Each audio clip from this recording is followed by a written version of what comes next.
Glass towers rise higher than ever before. Floating palaces roam the oceans. Homes the size of museums are built for families smaller than most apartments. This is the architecture of extreme wealth. In a world where millions struggle for basic shelter, architects are designing private mansions worth billions, penthouses that remain empty for most of the year, and mega-yachts that consume more resources than entire neighborhoods. And this forces us to ask a difficult question: what is the ethical responsibility of an architect? Architecture has always been tied to power. From ancient palaces and imperial monuments to colonial estates and royal cities, buildings have historically reflected who holds wealth and who does not.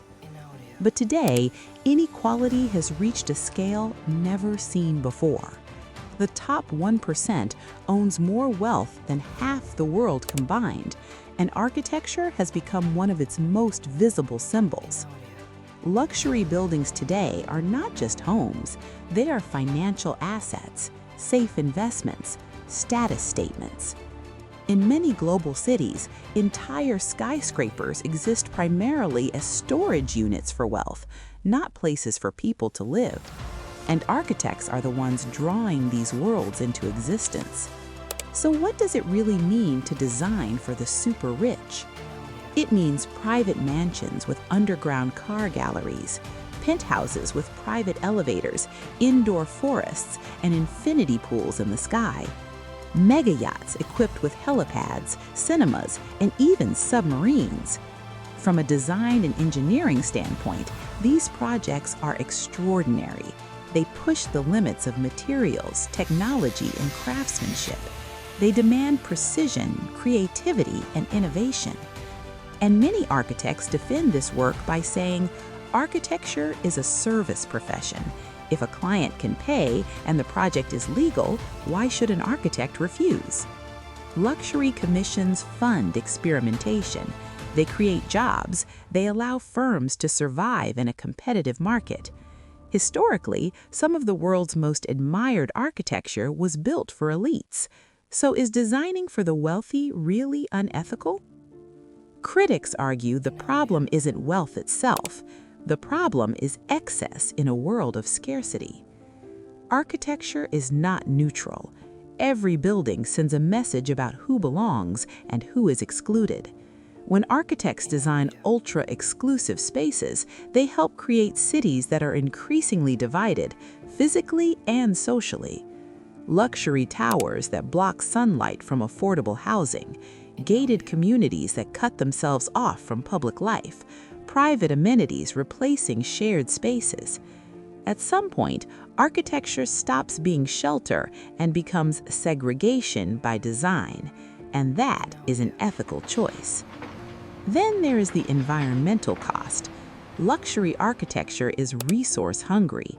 Massive homes for a few people consume enormous amounts of energy. Rare materials are flown across continents.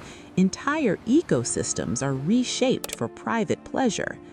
A single mega-yacht can emit more carbon in a year than thousands of people combined. In a time of climate emergency, this raises another uncomfortable question. Can extreme luxury ever be sustainable?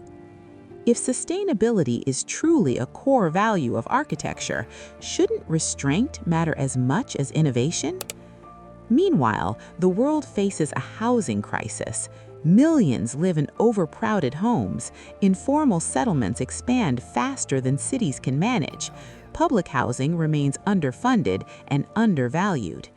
Yet many of the best architectural minds are busy perfecting spaces that most people will never enter.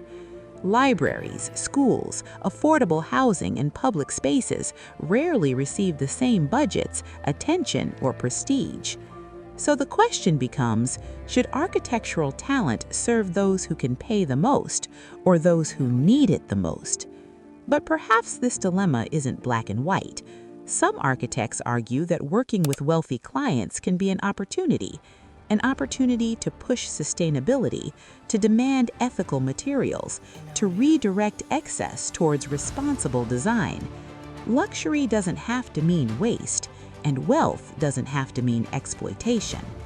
Ethical practice may not require rejecting rich clients entirely, but challenging them, asking difficult questions, setting boundaries, designing with conscience, not indulgence. Ultimately, architecture is more than buildings. It shapes how we live, how we move, how we interact with one another. Every drawing reflects a value system. Every project is a political act, whether we admit it or not. The ethical dilemma of designing for the super rich is not about envy or moral purity. It is about purpose. Should architects be creators of luxury bubbles or builders of equitable futures? The answer may not lie in choosing sides, but in choosing responsibility. Because in the end, architecture will always reveal who we choose to serve.